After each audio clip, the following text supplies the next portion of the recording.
Good afternoon, and welcome to another episode of Que-stead-Que. What you gonna do? I don't know, but something's gonna grow. Well, hello everyone, and welcome to another episode of Que-stead-Que. I came on today because I'm out back grilling, or I'm in the back room rather, and I'm grilling. Everything is done.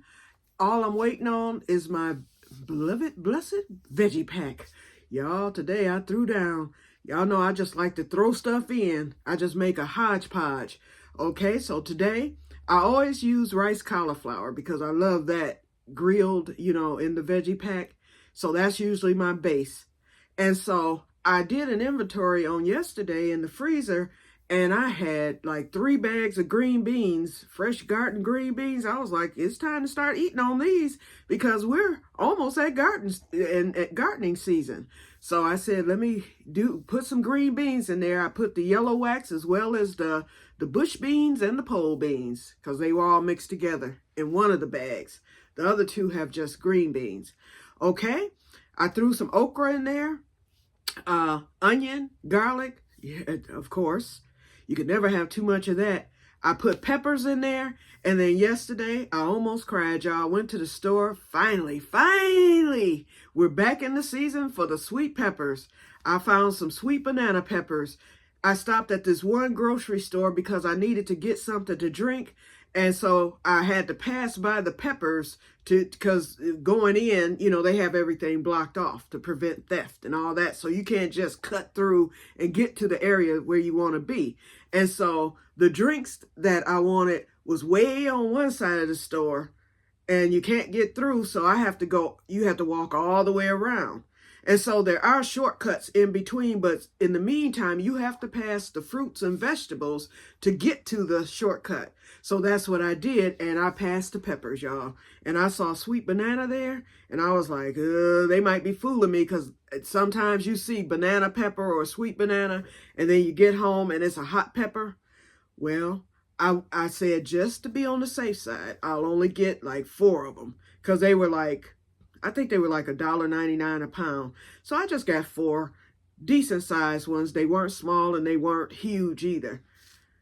I fried one last night just to see. And I stuffed it. I put the Gouda cheese in it, the cream cheese, just like in the summer. And when I say that thing, whoo, brought tears, okay? Just about brought tears. So anyway, I threw some on the grill.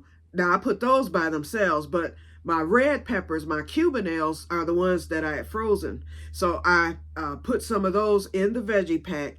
Okay, so Cubanelle peppers, okra, green beans, yellow wax, bush and pole, the rice cauliflower, onion, garlic. Oh, I put bacon in, so that's 7 ingredients. I just made a big mixture. And so that's all that's left on the grill because I wanted it to brown just a wee bit. So it's going to be delicious. And I made it huge too because I was like, I know I'm going to just tear this up. But let me show you what I have off so far. My my smoked sausage, those are in the kitchen because they came off first. I decided to try a pepper. So here it is. I took a bite of it. It's right here in the thing. So this is one of the sweet banana peppers, and yes, I burned it. But I like a little burnt on my pepper, but it's good. I took one bite of it. Okay, so I did a steak, but I just wanted to show you the salmon, y'all. Woo! I did a slab of salmon. There it is, y'all. Woo! Take a bite, take a bite. So let me wrap this up, and I'm going to take this to the kitchen, and I will be right back in a flash. As soon as you see, bing, bing, I'm back. Okay, you guys. So I have a question. I don't know if I told you guys the other day, I purchased some kumquats and I purchased some passion fruit from Myers, and they also had star fruit. They're starting to get all the tropical stuff in again. I won't see the persimmons until later this summer, but at least I saw these. I have never tasted either. I've never tasted passion fruit. I've never tasted the star fruit either, but it was a little expensive. So I was like, the next go round, I'll get the star fruit. And then they also had guava. So I said, the next time I will get starfish. I'll get star fruit and guava. Okay, so this time I got the passion fruit and the kumquats. Because I've never had either, tell me, when does it ripen? The kumquat looks ripe because I'm seeing like a little bruising right here, right on the end. If you look at that one right there. So I think those might be ready. So you all tell me. They sound kind of hard though. But I'll try that one on the end. The kumquats, they are orange. I don't see any bruising. I know it says that they're sweet on the outside and tart on the inside, and they're in the citrus family. So tell me, if you've ever had a kumquat, I guess the best way for me to do this is to just taste it. But I want to make sure that it's at its optimum peak before I do. So when they're this color, are they ready? I don't mind if they're hard or soft. I'm not trying to get them like super soft. I just need to know, are they okay to eat now? So just let me know, and then I'll try one tonight, I guess. So anyway, you guys, and I'm working on my blanket here while I'm waiting on my food to finish up. So yesterday, I actually did a whole film. It was like 40 minutes long because once I got home from the Grow Club event, it was still early because we finished an hour early yesterday. And so I said, let me go to the greenhouse. Now, yesterday, it was 22 degrees here in Pontiac, which is cold. It was very cold. And so I said, but I'm still going to go out to the greenhouse because, first of all, the snow is gone. I wanted to get that water, from the roof since the snow had melted. And it was just one spot, and it wasn't that much because the sun has been shining like daily, even today. It's not sunny now, it's clouded over, but it was sunny earlier. And so it had kind of evaporated a lot of that water. Everything held up good. Well, anyway, I did this whole 40-minute video of me doing that. I was showing you all that my cherry trees are they're not budding yet, but they have the little beginnings of the buds on them. I was so happy because I did prune them. I pruned them back I waited until like November to prune them because I had forgotten. Once I finished getting the leaves off, I pruned them, and they are doing excellent in there. It was 22 outside, but the greenhouse temperature on the thermometer read at 50. I was shocked. So almost a 30-degree difference. And the reason is that the sun was beaming right over the middle of the greenhouse. And next week the time changes. So the sun... Now, since we're getting the sun again, because we hadn't seen it in months. But now that we're getting the sun again, mid-afternoon around 3 o'clock, the sun is situated right over my greenhouse. So as of next week, since we spring forward, it'll be 4 o'clock when that sun is sitting right over the greenhouse. And then in the summer, it's like 12 in the afternoon when it's sitting right over the greenhouse. So it was 50 degrees. So right after the surgery, I'm not going to do it before the surgery because I know I'm going to have to check out there daily. But my brassicas are going to the greenhouse after I get through, after my surgery is over with, the first one. And then I'll put them out there, and then within those 2 weeks before the second surgery, I'll know if that was a good idea or not, because they will come in if they begin to struggle, which I do not think that they will. And because I have the domes for the seed starting trays, they're going to stay in there for now. Although I do have those cups to transfer them, I'm going to wait until after the second surgery to do the transfer. So while they're in that cup, while they're in the seed tray, I have the dome. So I know that will protect them at night. I think they'll be okay out there, especially since it's hitting 50 during the day, because it's not going to get too cold at night. And we're supposed to start getting into the 50s for a high. And next week, by Wednesday, we're supposed to hit 60. So that greenhouse by then is going to be right around 70 degrees. So I may take those brassicas out there next week. So what I did was I did this video, which was so boring that I decided not to upload it. It was of me just finishing up with the cleaning of the greenhouse. I blew All that needs to be done now is for me, once the water hose is ready to get going again, I'll need to go in there with the water hose. I'm going to put soap on those mats, because those are plastic mats, but they just have the decorative design. And I'm going to buy some more from Myers this year because, once they quit selling those, then that's going to be it. And every year they put them on sale real cheap. So I'm going to get a couple of more just to have for in the future. But anyway, the mats are waterproof. So all I have to do is take the broom. I'll put some soap down, wet it down, take the broom, sweep it to clean all that dirt out of the grooves, and then I'll hose it down. Then the greenhouse will be ready. I also need to clear some of the stuff off of the table where I plan to keep the brassicas initially until they're transplanted. I also made the decision, in fact, let me turn you around real quick. See right there on the deck?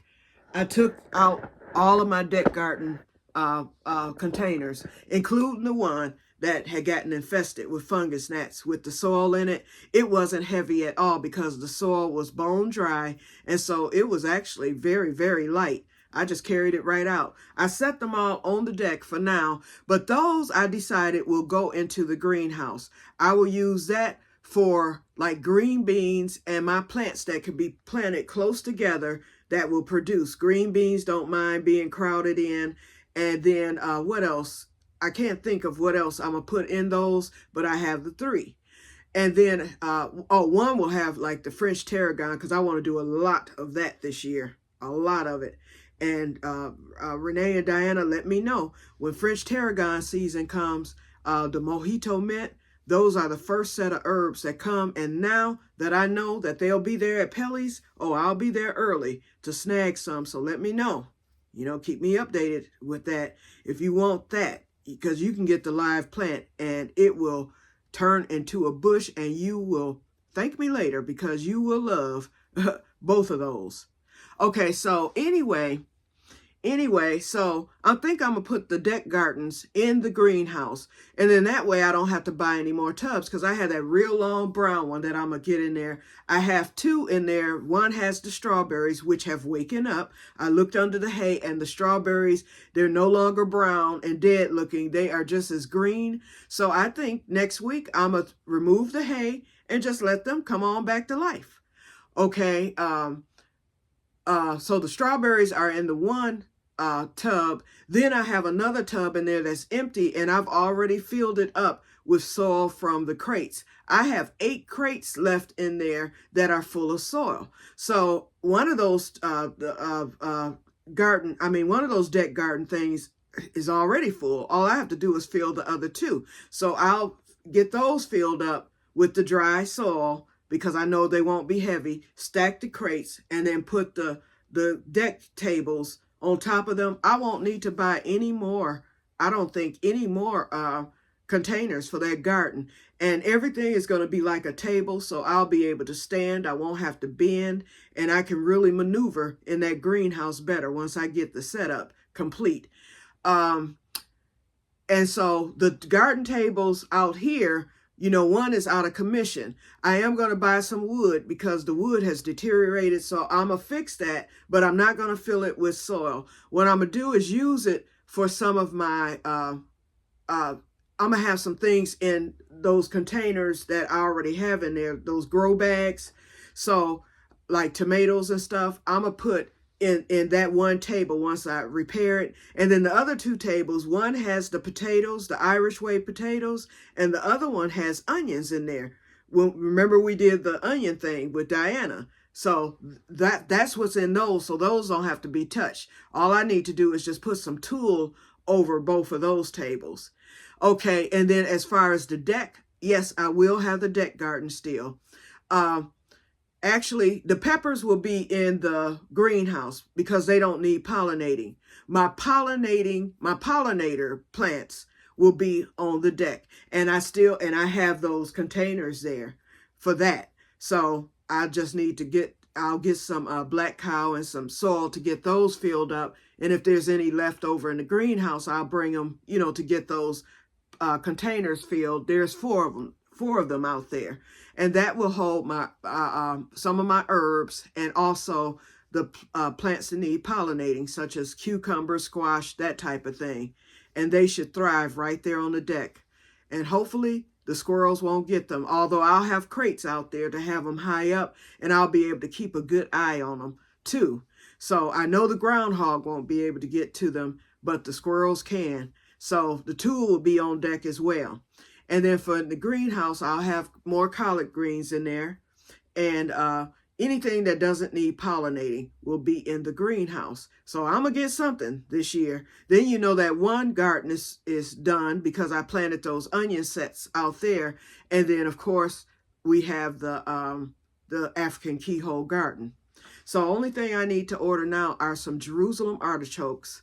So I'll be getting that done this week. And so I'll get that root planted in one of the containers.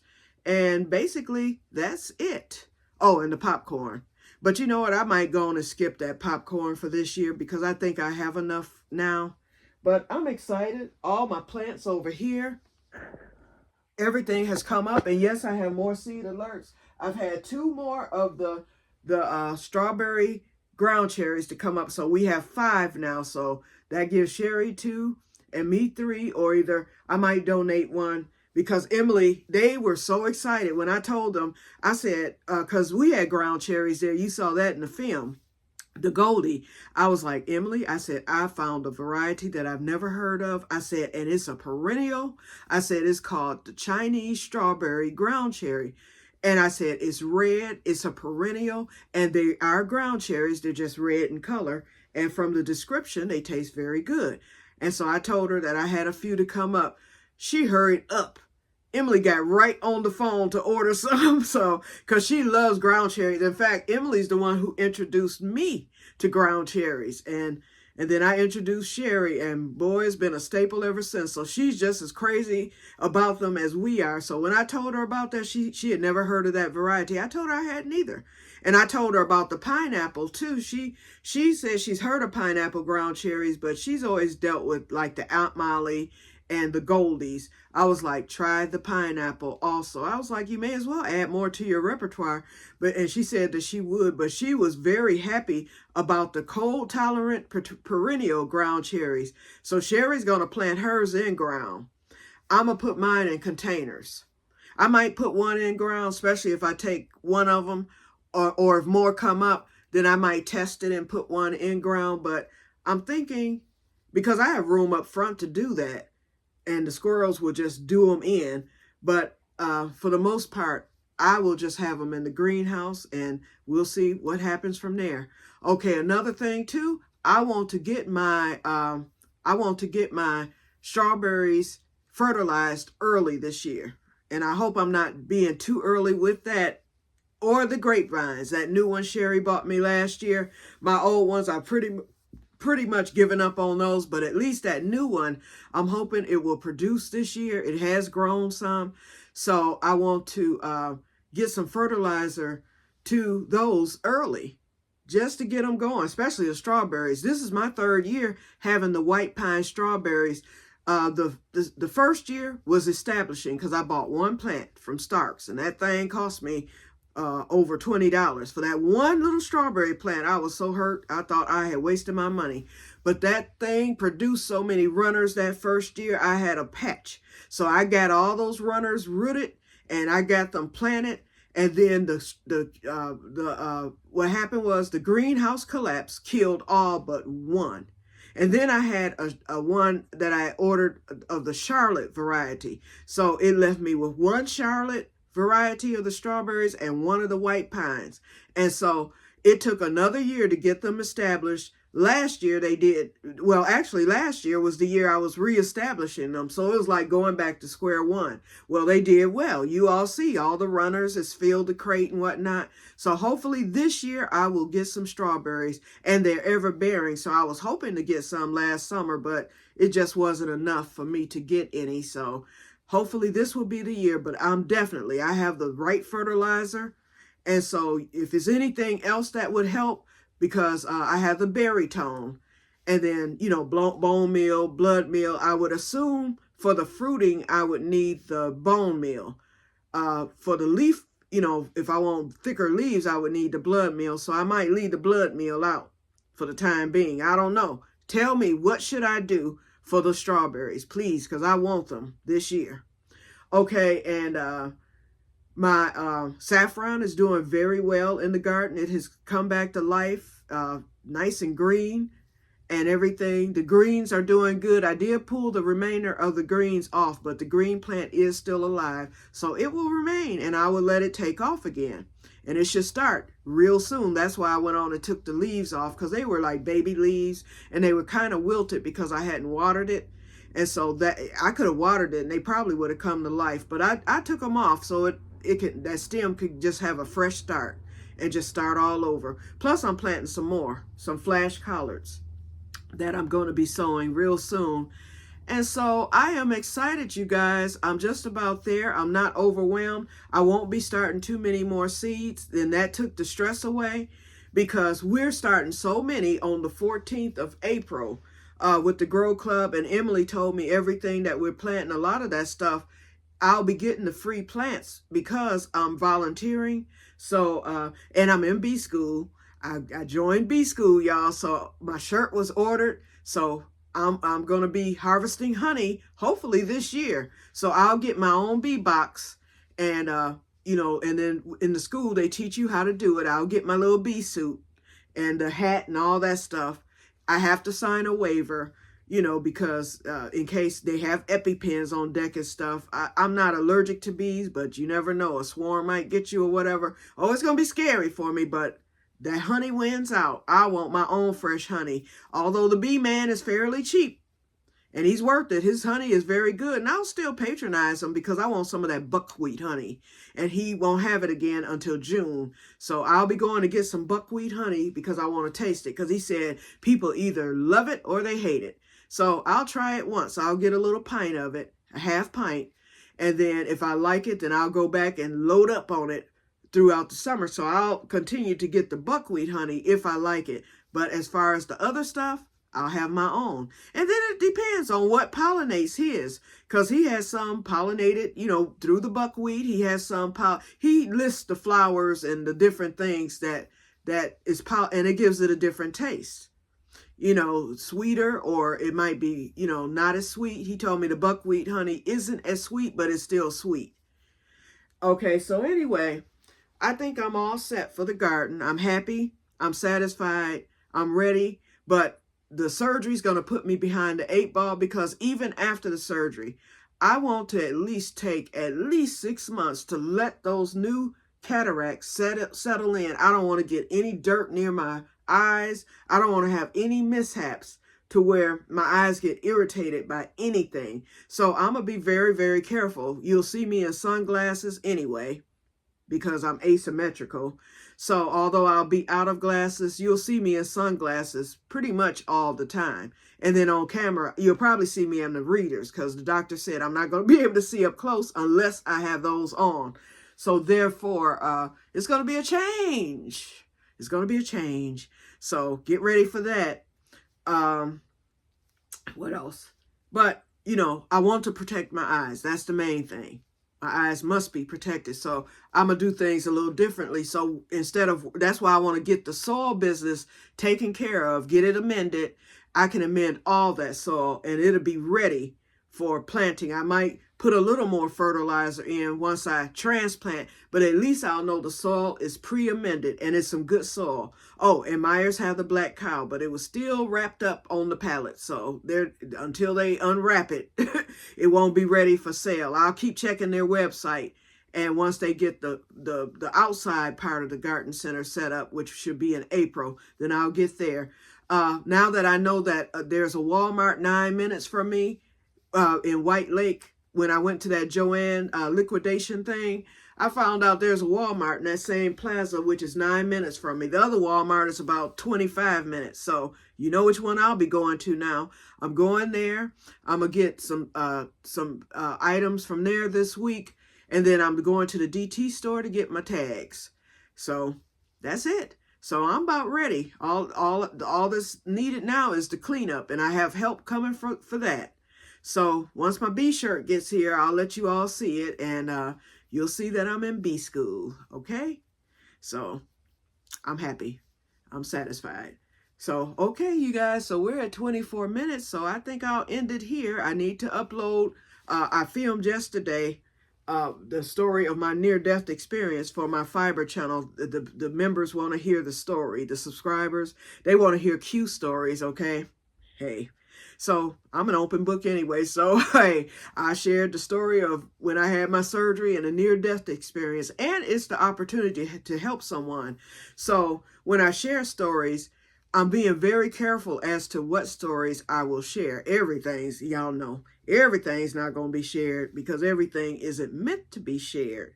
And I haven't said that to them. They'll just get what they get, basically. But it'll be a lot of funny stories, a couple of heartbreakers because I plan to share, about my mom and what all happened, when she passed. And then I'll share a little about my father and my late brother. But this particular story was about me. Then I'm going to share about my friend that I met in Oklahoma. He was a centenarian, so his story is very interesting. In fact, we had a book deal with the Oklahoma Heritage Association to write a book. And he passed away before the book was written, before we could get going. And so the late John Hope Franklin was going to do the foreword. It was all set up. And he passed away before. But before he passed away, he said, Davis, I'm not going to live for this. He said, and he was 102 by then. So it was no need to not believe him, okay? And he didn't. He passed away like 2 months after that. He said, but this is what I want you to do. He said, I want you to write a book about yourself and incorporate me in it. He said, because he said, the things you've told me about yourself, he said, that's enough for a book. He said, and then you can add my story into your book. So I haven't done it yet because every time I sit down to the computer to write my life story, I get sick. So I said, okay, maybe God doesn't want me to do it. But then I said, I can tell it. And so I don't care, I'm not trying to make big money. I wasn't, or anything like that. But I think it's enough interesting things about me with the experiences I've had that I think that, wow, this needs to be told. Okay. So, and if it's to help others, like I said, everything isn't going to be mentioned because everything doesn't need to be told, but the things that I will tell, I know could help someone. And it leaves a legacy. When I'm dead and gone, my little great nephew Nugget, he just turned 2 last Monday, he turned 2 on the 25th. So I'll probably be gone before he's grown. I don't know. But either that or I'll be so old he won't be able to get any information out of me. So he could always come to my YouTube page and learn about me or whatever. So for those of you, if you want to hear a story about my near-death experience, it's a 90-minute video, y'all. I'm letting you know in advance. I tried to get it shorter, but I couldn't. Y'all know me. But anyway, if you want to hear the story, just go over to My Fiber Fun and it will be uploaded today. So anyway, we're at 30 minutes now. So let me get off of here. I will talk to you guys later and let me go. My stuff should be done now so I can get ready to eat. Okay. So I will talk to you guys later and may God bless you all. See you in the next one. Bye-bye.